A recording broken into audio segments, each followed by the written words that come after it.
So we had one storm go through last night, and we have another one going through right now.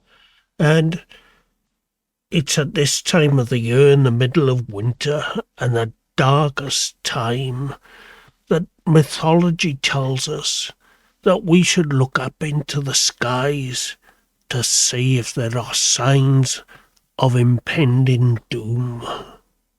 And I'll be honest, I'm feeling it right now.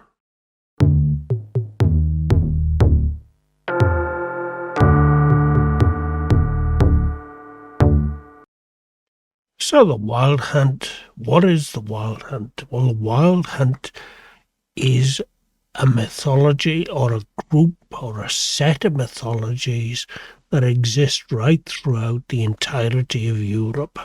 Now, these myths all vary from region to region, but there's a core concept that's common amongst them all, and that is that there's a leader of this wild hunt, and he leads a troop of ghostly apparitions, all mounted on horseback and sometimes accompanied by hounds, and he leads this hunt through the cold night, winter night skies.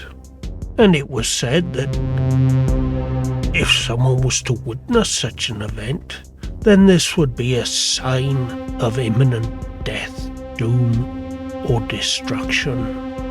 In the Germanic tradition, it's known under a couple of different variations, sometimes known as the Wild Hunt and sometimes known as the Wild Horse, or the Procession of the Wild Horse, or the Procession of the Wild Army. And it's usually led by the Germanic god Odin.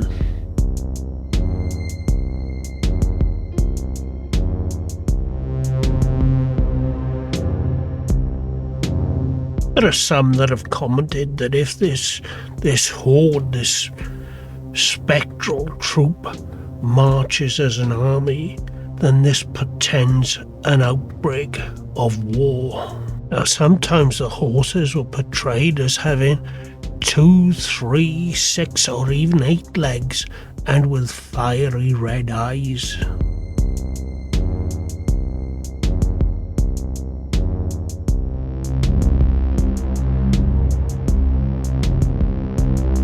Now, in the Scandinavian version, it was Odin that led the wild hunt, and it was said that it was usually heard but very rarely seen.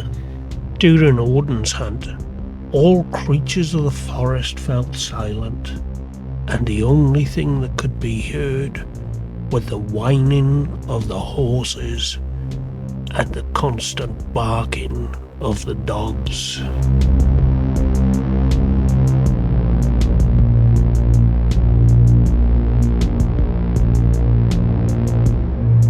And in Britain, we actually have an account of written documentation written by some monks of the 12th century, and I'll quote, "Many men both saw and heard a great number of huntsmen hunting.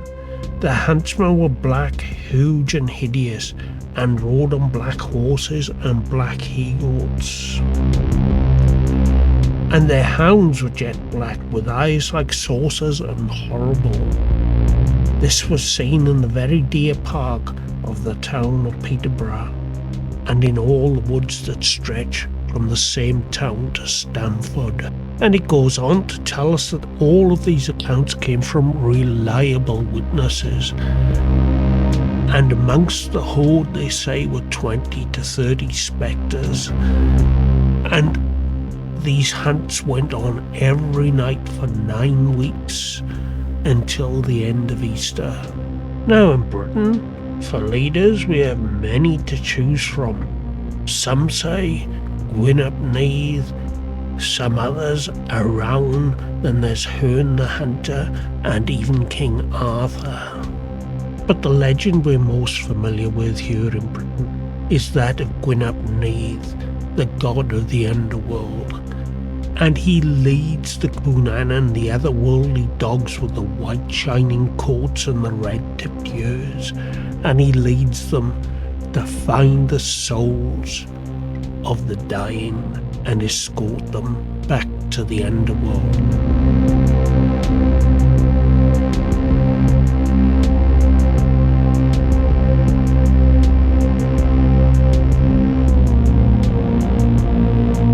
After a chance meeting with Gwyneb Neath and his baying hounds whilst you're out hunting in the woods, well, that tended not to bode very well for your health.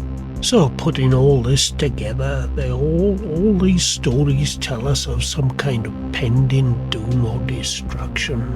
And could they even draw parallels with the story we've got in Revelations of the 4 horsemen of the apocalypse? Pestilence, war, famine and death.